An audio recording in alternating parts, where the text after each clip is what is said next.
Hi everyone, I hope your day has been gentle and peaceful. In today's episode, we return to James and Diep's quiet wooden house.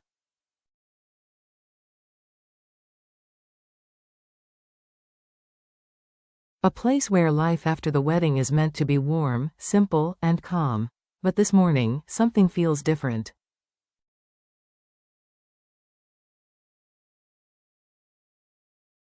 Diep wakes with a small dizziness, a soft internal shift she can't quite name, and as the hours unfold, a secret begins quietly forming in her hands.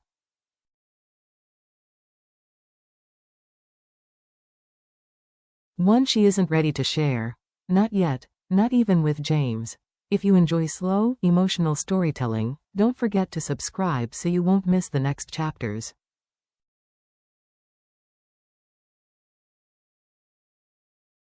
Morning settled over the wooden house in a soft, almost tender way. Light filtered through the thin curtains in pale ribbons, brushing across the floorboards, catching on the frayed edge of the blanket where Diep still lay.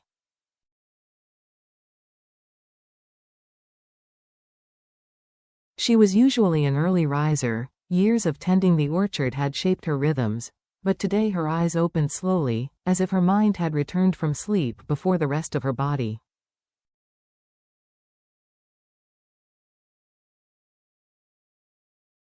For a long moment, she simply listened. The hush of morning. The distant clatter of James closing the gate as he left for the warehouse.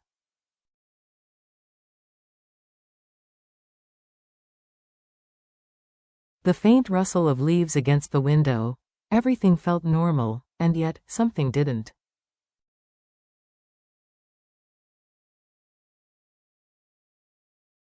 A faint dizziness, barely strong enough to call dizziness. A soft tightening in her chest, there and gone in a breath.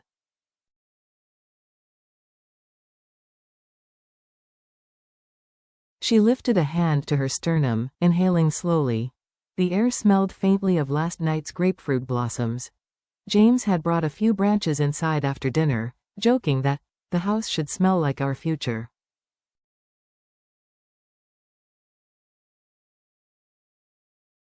The memory made her smile, but the strange sensation lingered. She washed her face, tied her hair loosely, and stepped outside.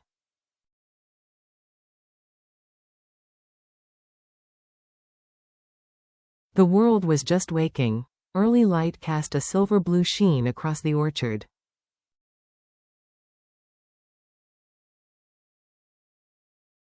A thin mist clung to the trees, softening their shapes into something almost dreamlike.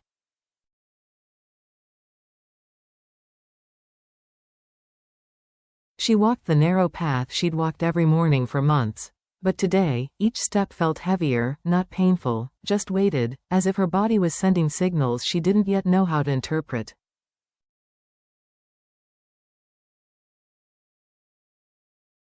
Near the third row, she stopped.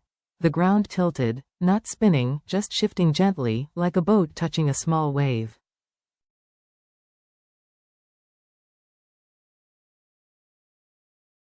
She steadied herself against a thick grapefruit trunk, eyes closed until the sensation passed.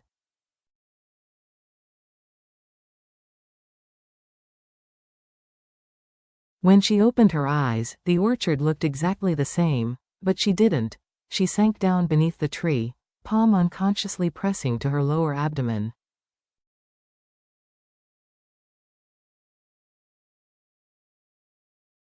There was no evidence of anything. No sign. Only a quiet whisper of possibility.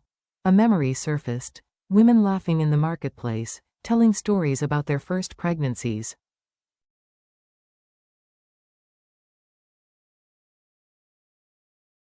Sometimes the body knows before the mind does, one had said. It tells you quietly.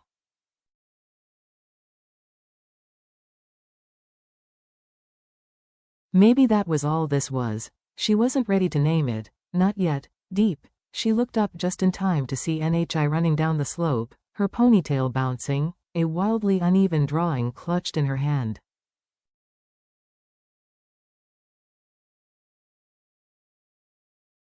A weekend visit, unexpected but not unusual. Nhi loved the orchard more than she loved anywhere else.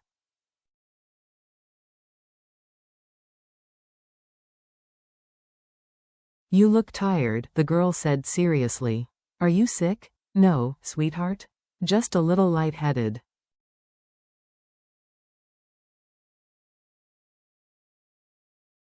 Not convinced but not arguing, Nhi thrust the drawing into Diep's lap.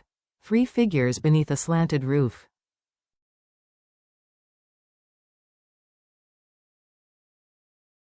A too large sun above them, and then, a 4th figure. Small, almost hidden, drawn in lighter strokes beside Diep.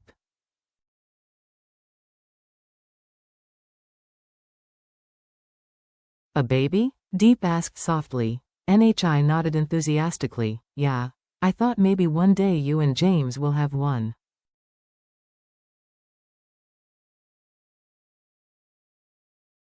Something warm and frightening expanded inside her. She hugged the girl, but her mind kept drifting back to the tiny drawn figure.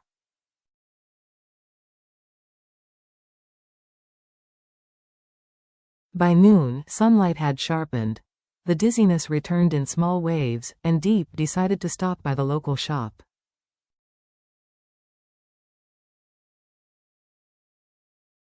She bought rice, tea, soap, and tucked quietly beneath them, hidden from the shopkeeper's eyes.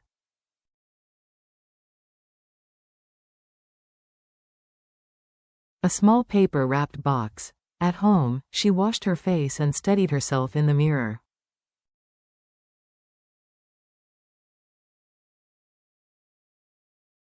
Her reflection wavered, then settled. When her hands stopped trembling, she carried the small box to the bathroom.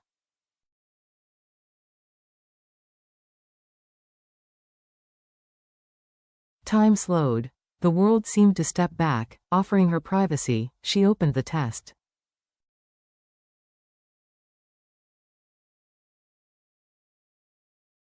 Set it on the sink. Leaned against the wall. 1 minute. 2, 3. She didn't want to look.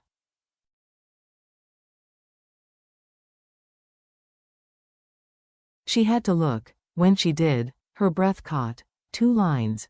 Clear, undeniable. Her knees softened.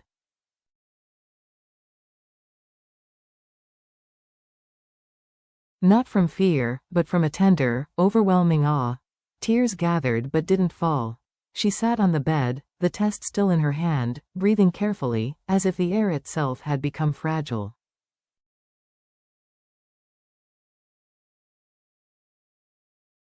By late afternoon, she forced herself back into the rhythm of chores, washing dishes, wiping the table, trying to distract herself.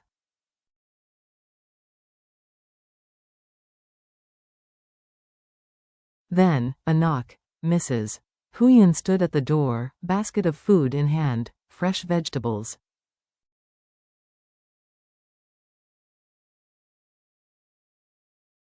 Warm soup. An extra blanket tucked under her arm. A new daughter-in-law shouldn't be alone, she said warmly.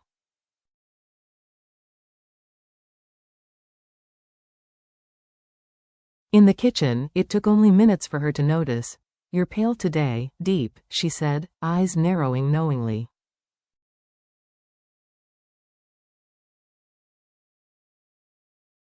There's always a reason when a young woman is this tired. Diep forced a gentle smile.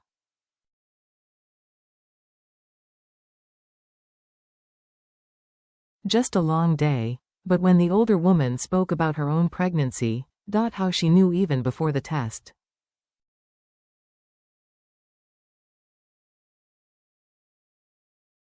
How her body whispered the truth, Diep felt something inside her tighten, not fear.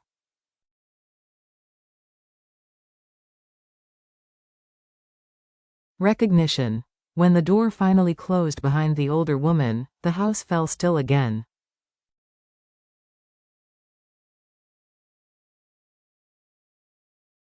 Diep stood alone in the kitchen, the warm light reflecting on a glass of water she hadn't yet drunk.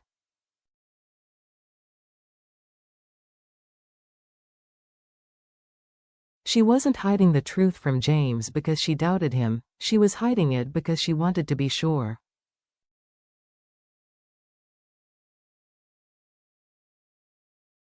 Because her past had taught her that good news, when held too tightly, could slip away.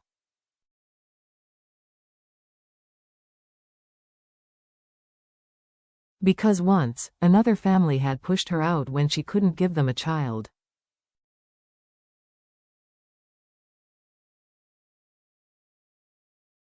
And now this fragile hope felt too precious to let loose into the world. Not yet, just a little longer.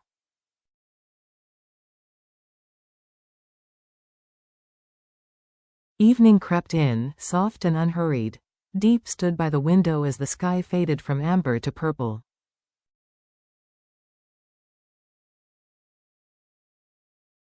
Then, footsteps on the wooden steps.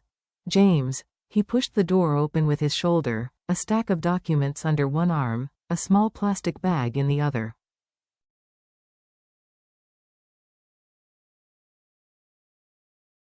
"You're still awake," he said.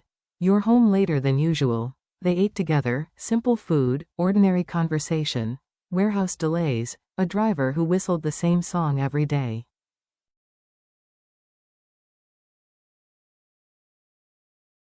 She nodded when she needed to, but her gaze kept drifting to his hands. Hands that had steadied her in storms, patched old roots, held her gently on the hardest nights.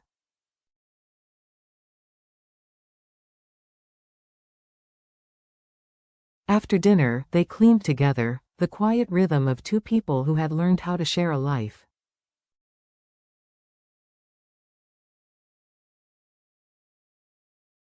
Then he turned off the main light, leaving only a soft warm glow above the sink. In the narrow hallway, he slipped his arms around her from behind, chin resting on her shoulder.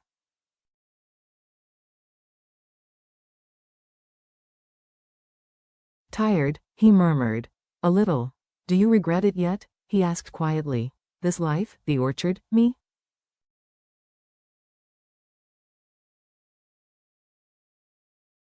She let out a soft breath, almost a laugh.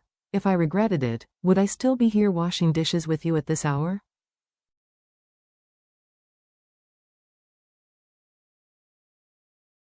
He smiled against her shoulder, the tension in his chest loosening. His hands shifted, slowly, unconsciously, until one settled over her lower abdomen.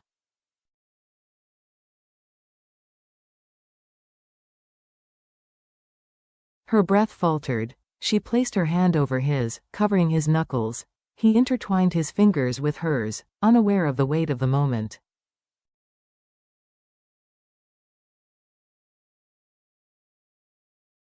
But she felt everything. She could tell him now. She could turn around and say the words.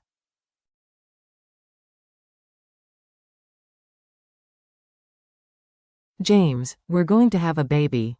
But fear, old, scarred fear, kept her quiet.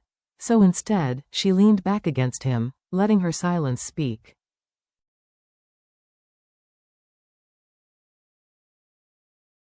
"I'm here. I'm staying. There's more to share, but not tonight." James kissed the side of her head, content.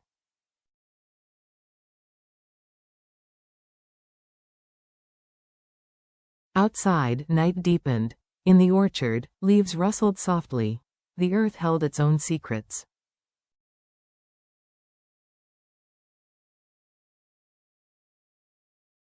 And inside, under the warm kitchen light, a woman stood with a man's arms around her and a new life beginning beneath their joined hands.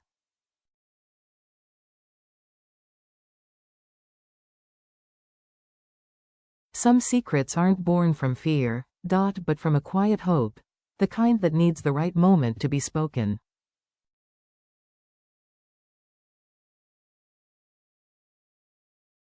The kind that changes everything, not in a rush, but softly, the way hope first begins to grow.